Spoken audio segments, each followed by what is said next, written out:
Hey everyone, I'm Toni Filippone, grief educator, author, speaker, coach, and owner of Master Grief Academy, the globally accredited school that helps individuals become certified grief coaches.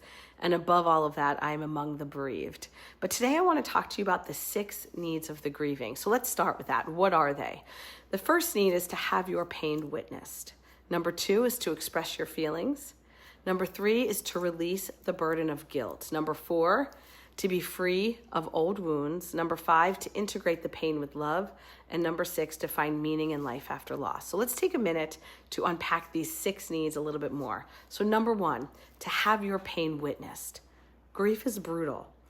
The process of healing really begins by acknowledging your loss and knowing that your experience is seen and heard, that your grief is real. And it's important to know that your loss is understood, that you will survive, and that a future is still possible even if you can't yet see it. Loss becomes more bearable when it's understood and witnessed by another or other human beings. We live in such a grief illiterate society. A world where people often say the wrong thing or nothing at all because they don't know how to hold somebody else's pain. Many clients come to me feeling alienated, misunderstood by their own families, or shamed for not moving on. This divide creates a deeper layer of loneliness. For example, one client continued his morning routine of setting a plate and a coffee cup for his late wife. That ritual was healing for him, though others judged it. Another kept photos visible around the house, and for somebody else, that might just be too painful. There's no right way. Your pain is normal. Grief has no agenda, no timeline. There's markers, but no timeline. When your pain is witnessed with compassion, without someone trying to fix or rush you, something in you begins to exhale. You realize that you are not broken. You are grieving and you are doing it right. Number 2 is to express your feelings. It's important to express your grief and to put language to what you're feeling.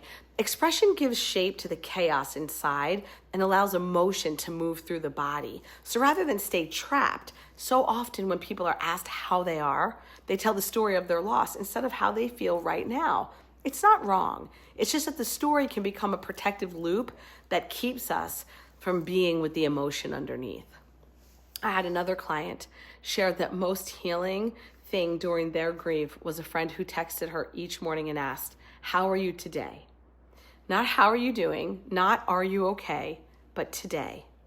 That daily check-in helped her notice that emotions shift, that grief isn't one flat color, it's a palette that changes moment to moment. You need a safe, non-judgmental space to speak freely. Some days you may cry, other days you may feel nothing. Some days you might be angry, other days you'll laugh and feel guilty for it. Expressing it all gives your grief oxygen. The silence, the words, the tears, they're all valid forms of communication with your loss. The third one is to release the burden of guilt. Guilt and grief are companions that often walk hand in hand. If I had gone in sooner, if I had said something different, if I had known, these what ifs can consume you. The mind clings to guilt because guilt feels more controllable than helplessness. I had a client say, if I had checked in on her earlier, she wouldn't have died. And I asked, well, how often would you have needed to check in on her to keep her alive? See, that question helped them see the impossibility of his guilt. Another client regretted not talking to their partner as they were dying. And when she spoke with family members, they reminded her that she had been deeply present. Sometimes we forget the truth when our hearts are in pain. We must remind ourselves we are ordinary people doing our best in extraordinary pain. We are not gods. We cannot stop death.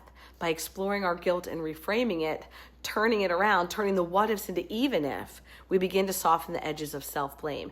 Even if you had done things differently, the outcome may have been the same. Even if you got him to the hospital, people die in hospitals. Releasing guilt doesn't mean you stop caring. It means you start forgiving yourself.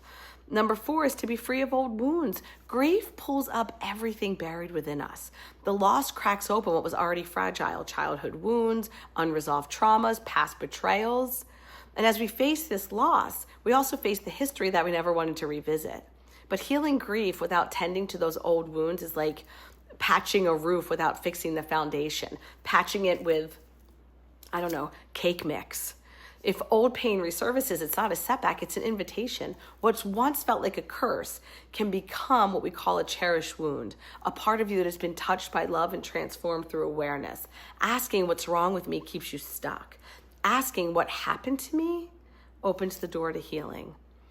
And so you have to understand that there's different techniques that we can actually work on your system of thinking to reframe this belief system, the story that we tell ourselves about the loss, and more importantly, life after loss. And it's really important to do that so that you can create more space for love, compassion, and some peace to enter. Number 5, integrate the pain and the love. The goal is not to forget, but to remember with more love than pain. If we focus only on the loss, the pain grows. But when we begin to honor the love, something shifts. We begin to carry them with us, not just the ache of their absence. I've seen clients bring snacks to their late spouse's pickleball group to feel close again. Another family baked their daughter's birthday cake and laughed while imagining her rolling her eyes at them. That laughter was love still living. This is the integration process, realizing your loved one is not gone from your story. They're just in a different chapter. Years ago, grief psychology focused on closure. Now we know that closure is a myth. We don't close the book. We keep writing it. Integrating pain with love means understanding that your connection continues through memory, story, and how you live in their honor. And number 6 is to find meaning in life after loss. Don't rush this part. Meaning does not have to be a grand gesture or a foundation in their name. It often begins in small, quiet shifts. In the first moment, you notice beauty again. And when you realize their influence shaped the way you love, think, and live, that's the connection. Finding meaning doesn't make the loss worth it. It simply makes the pain bearable. You are not broken or fragmented. You are a whole person who has been changed by love and loss. You cannot go back to who you were before. Grief transforms you into somebody new, but you can be whole again. It just looks different. Meaning is found in the way you carry them forward. It may deepen your empathy, strengthen your compassion, or clarify what truly matters. You begin to see that a whole life includes both joy and sorrow, that grief is not the end of your story. It's grief and A-N-D your story, woven together, teaching you how to live with more love than pain. My name's Toni Philippone. Please go to mastergrief.com for more support.